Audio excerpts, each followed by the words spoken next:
everyone, my name is Joy Malete and welcome to Money Matters.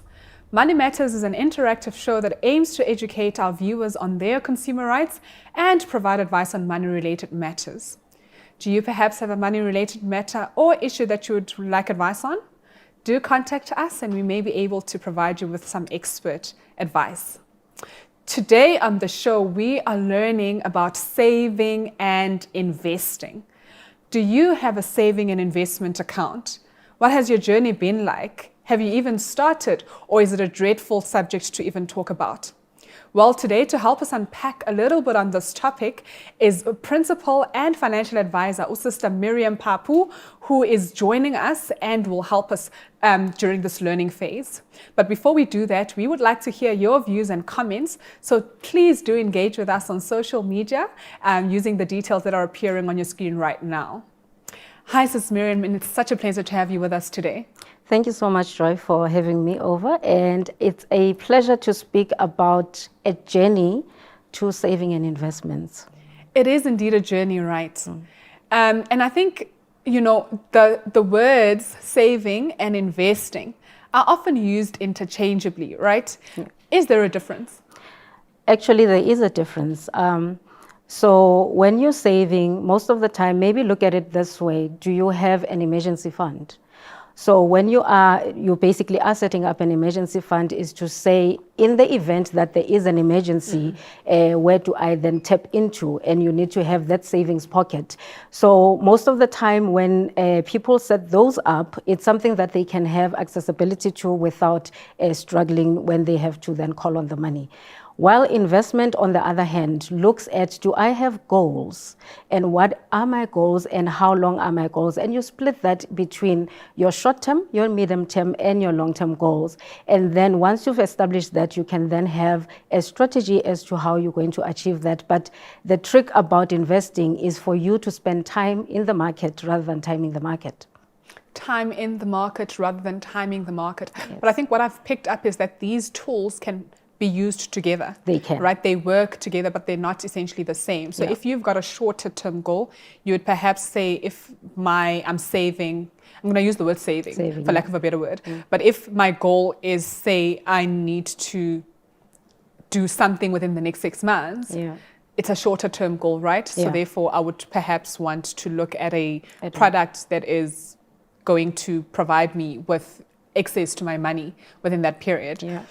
And financial institutions often offer like different types of products, savings products. When I talk products, I suppose you'll be able to elaborate a bit further, you know, for the sake of our viewers. What are some of the most common options to choose from? The most common that the majority of our people know, it's a savings account. And if you talk to more of them, a 32-day notice account will be mentioned, and then you'll have a fixed deposit account being mentioned as well. So those are the most common ones. But there are other pockets that you can access using a financial advisor. So you have to then determine whether it is time to have those goals that are set up and have a proper strategy in place. Okay. So those are some of the most common ones. And what type of financial goals then should one have towards, say, a savings account? So what type of goals would you say, you know, often fit the bracket of a savings plan? Okay. So like I mentioned, an emergency fund, you could have it with a bank where you can put it in. You could put it in a 32-day notice because at least there's a 32-day notice period, which is shorter than a year, which you can use if you've got fixed deposit, because those are slightly longer, but also they have also the terms that you are basically invested in them. You do not break them. If you do, then there's penalties to that. So you have to look at what are my options in terms of accessibility. But there are also other investment vehicles that you can use that are easily accessible on a 32-day notice. But more than that, the returns are much better than that as well. Yeah. So in other words, I mean, we're talking emergency funds, and I'm assuming that in a case of an emergency, I can't really wait 32 days, No. right? So what then is a difference between a 32-day notice and a money market account, say from an interest perspective or from a return perspective? I mean, you've got your call accounts where you can easily call the money and it's accessible, a money market account. Like, what are the differences there from a return perspective? So they will be dependent also on the amount of money that you've got in them. If you look at the bank ones, they will usually say from 0 to 10,000, you'll earn so much interest in it. If you move from 10,000 to 20,000, there will be a different rate of interest. When you exceed $1 million in there will be a much better interest that you will be earning from that. But more than that, you've got what we call unit trusts. And those are also easily accessible, but yet a lot of people don't even know about them.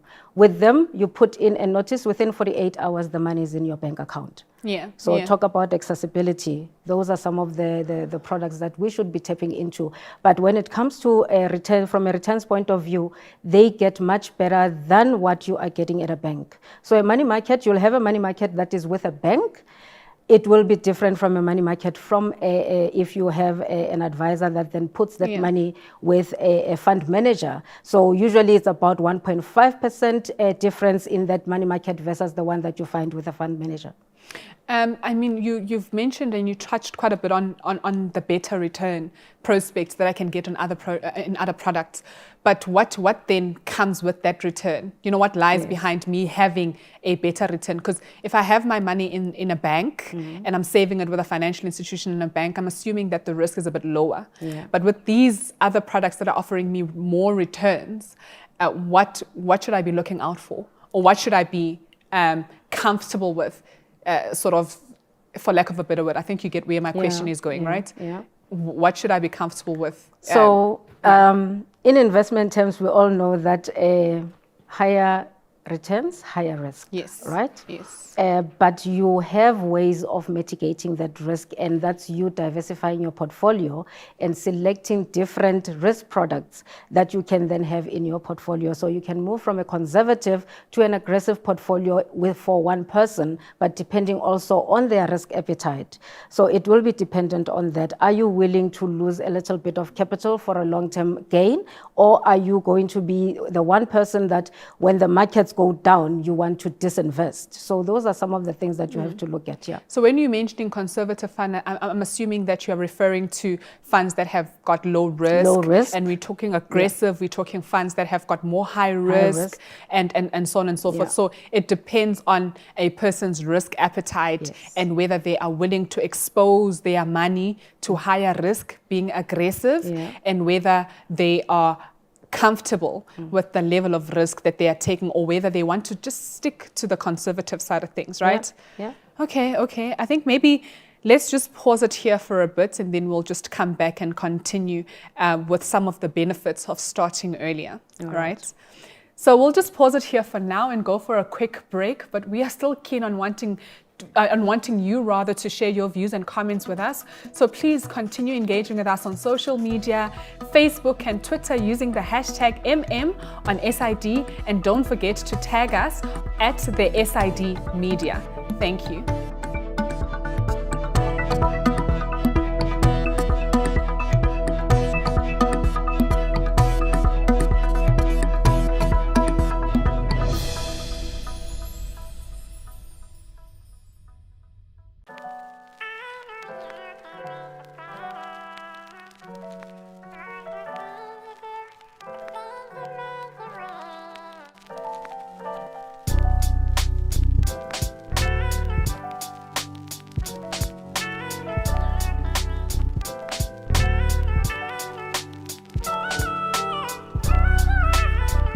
All of these and more on SID Media TV.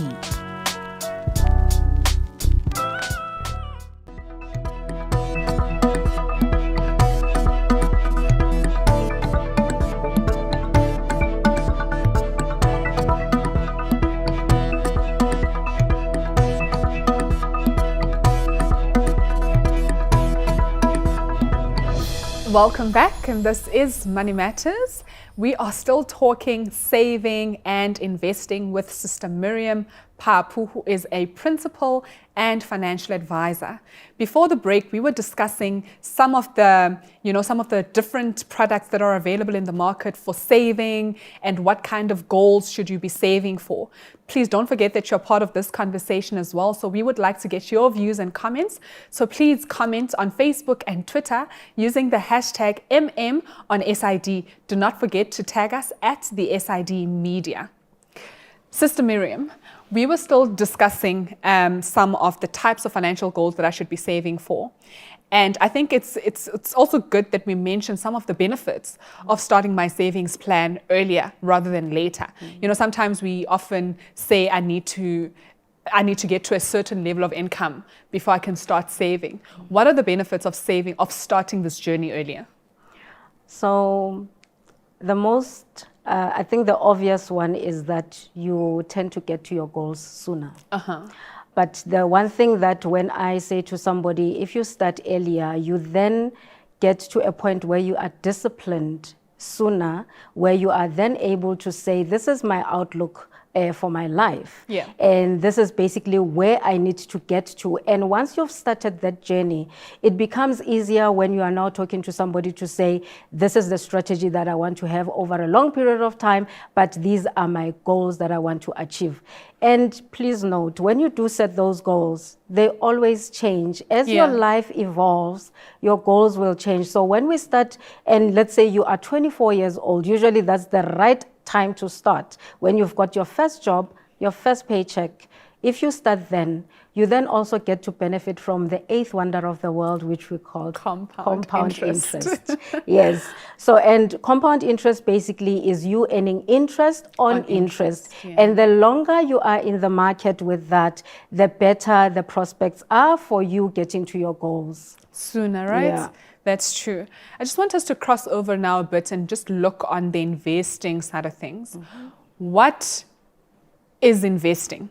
In other words, what can people or investors expect when you say I'm investing? What are you talking about? The simple way to put it is you're putting money away for a specific goal, but more importantly, you are exposing it to the market and it's not sitting at a bank.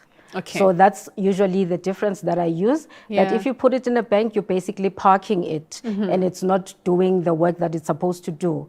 The moment you expose it to the market with all the risks involved, it starts working for you because that's where you start getting either the income that comes with it, or you then get to a point where it is earning dividends. It also is growing in value. So that's basically what you're looking at, the difference between the two. I see. You've mentioned some of the other savings or rather investing vehicles that we can apply, like unit trusts. What other options are available for potential investors in the market? And I also want you, when answering that question, can you please also zoom into me being a first-time investor, right? I'm a beginner investor. What are some of the simpler options for me to go for to try and test the market and see, my comfort levels or gain that comfort in the investment market? Okay. So you can have savings accounts with a bank. That's the easier one that everybody has access to, or they think they've got access to. You do have access to unit trusts. Use the advisors out there to basically put that in place for you. But what it looks at, you from a unit trust point of view, you then have different ones where when you are a startup and you are not willing to take a lot of risk and lose a lot of your money, but still you want to preserve the capital that you put in your investment, you go for your money market, you go for your income fund, you go for your bonds. So those are less riskier. Then when you go into property, you now need to expect that there will be risks that come with that. And I know a lot of people will always say property is always safe.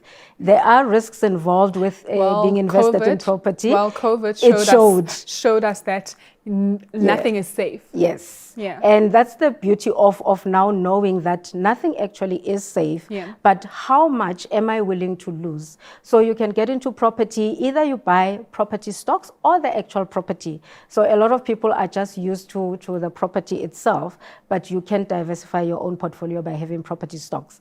And you do also have equities. A lot of of people, if you're not in South Africa, they call them stocks, but also we do call them shares as well. You can invest in that. So those are some of the things that you can actually invest in. That you can easily invest in.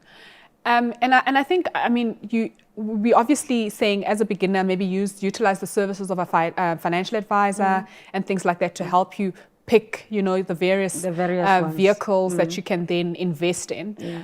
But there are cost implications there, right?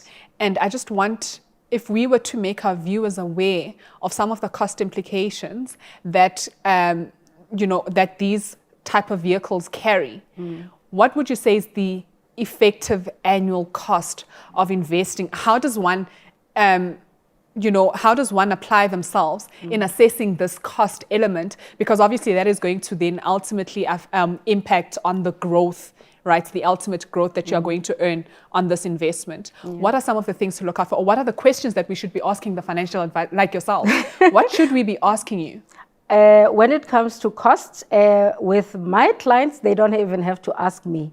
I have to table those costs so that they know what they are up against. And depending on the type of investment that they actually take up, a different wrapper has got different cost implications. But the normal ones would be, if it's a managed fund, there will be management fees, right? Investment management there would be fees. admin fees that you then look at. There are wrappers that would come with penalty charges that a lot of people don't understand when it comes to those costs, and they always look at the effective annual cost versus the normal cost that they would be looking at, which is ongoing cost. So always when you're sitting with an advisor, look at the ongoing cost, because the other one just talks to, if I were to basically lapse this particular policy, then penalty fees kick in and they are higher. But if you don't lapse it and you continue with the goal that you had, there's no need to even think about that. You just think about the normal cost that you will incur on an annual basis. So you need to make a difference between those. But every financial advisor, when they table whatever product that you take, it is part and parcel of what needs to be done. That's true, right? Yeah. So I think what essentially the take home for our viewers at home is that you just need to be aware that there are some costs over and above the financial advisor cost. There is also asset management fees that are carried in that portfolio. There's also some admin fees, like you've mentioned, that come. So they could, like, the costs could really go high, but you just need to weigh it up with the growth prospect of that investment vehicle that you're going for, which is quite interesting. And we've got things like your education benefits or education fund. Most people aren't really aware that this is maybe not necessarily an investment vehicle, but a risk product. Can you maybe just differentiate between the two? Say the one that actually comes your way only at, so your kids can only access it at your death. There's actually two. Right? There is one that is risk specific that comes with your risk policy. But there is also an education policy, which is an investment. Okay. So like there'll always be the difference between the two. But if I were to paint the difference between the risk one versus the investment, with the risk one, it's a smaller amount that you pay on a monthly basis. And yet, if you were to die tomorrow or be disabled tomorrow, your child, depending on which institution you are you've taken out that risk policy with, their education would be paid up until they get their first degree. And let's say it happens 6 months down the line after you just got that policy. Your child's education is already secured. But people don't understand that not all of those will then become an investment at the end. And then there is an investment one. You basically then say, this is the goal that I'm basically investing for. And you put it in an investment policy. It's a wrapper on its own, where in the event that now your child, let's say you say, I'm going to be in it for 20 years. My child is going to go to varsity 20 years from now. That's what I'm saving for. What is sitting in that investment is only what your child will have available to them for their education. For their education. Thank you. Can you hold that thought while we continue, Sis Miriam? We'll be right back shortly after this. Please do continue engaging with us on social media using the details as they appear on your screen right now. See you just now.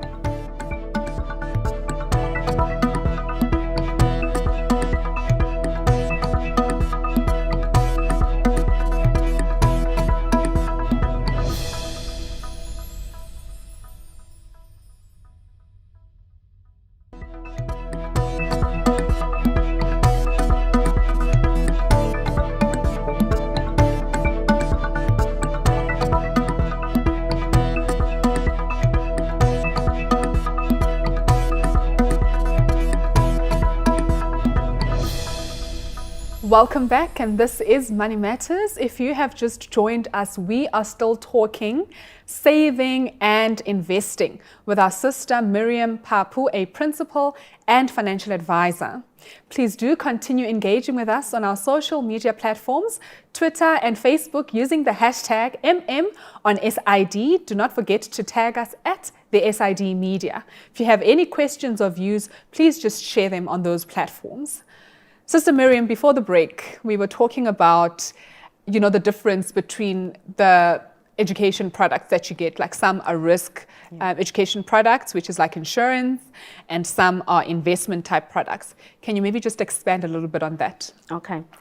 So if we look at the investment one, when a parent needs to now be investing for their child, what can happen is that depending on when they actually start, I usually, most of the time when I find a parent with a child that's just been born, I already say, can we look into their education and also start planning for it? But also we then put it on a risk policy to have that one, because it's going to take time when you're looking at the investment one to build up to an amount that will be sufficient to take that child to school. So with the one that is an education policy, which is an investment, it is an endowment. And also it is basically in a tax efficient vehicle, which means that whatever is then going to be paid out when the child needs to go to school is going to be tax free, right? Okay. And also what you also need to be sensitized to is that the investment one, you can then select the portfolios that you put into that, and you can vary those depending on the time horizon that you actually have. So that you are able to grow it, and it basically then grow to an amount that is sizable.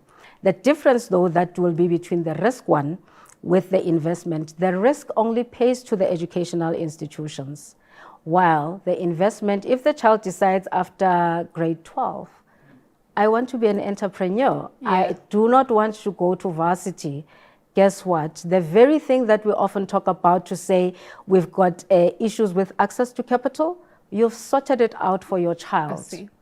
And they are able to use that as a startup capital and pursue their own dreams. I see. Wow. Can I access the risk one at any point, or is it? Only in the event, the risk event that you covered for, if it is death or disability. Then, okay, that's when you unlock it, when that risk event happens. But also disability, remember, could be an issue because you got a dread disease. It will also be accessible at that time. Yeah, so I think people need to just actually look into what their policies are, how their policies are structured. Yeah, because it's quite important to at least have a view of what is it, or what risk events have I covered. Yeah. Okay. And why is it important for me to stay invested over the long term, right? Even when markets are doing funnies in the short term, why is it so important that I actually stick it out? You will get to your goals. The markets will always go up and down. That should be expected if you are an investor. So all the time when I speak to my own clients, when I'm consulting or just having a conversation, it's to say that at all times they will go up and they will go down. It's the nature of things, right? Take what happened when COVID hit. I remember on the 20th of March, 2020, everything just tanked. If you didn't lose over 20-25% of your portfolio, then you were in the safer portfolios. But the majority of investors were invested in those.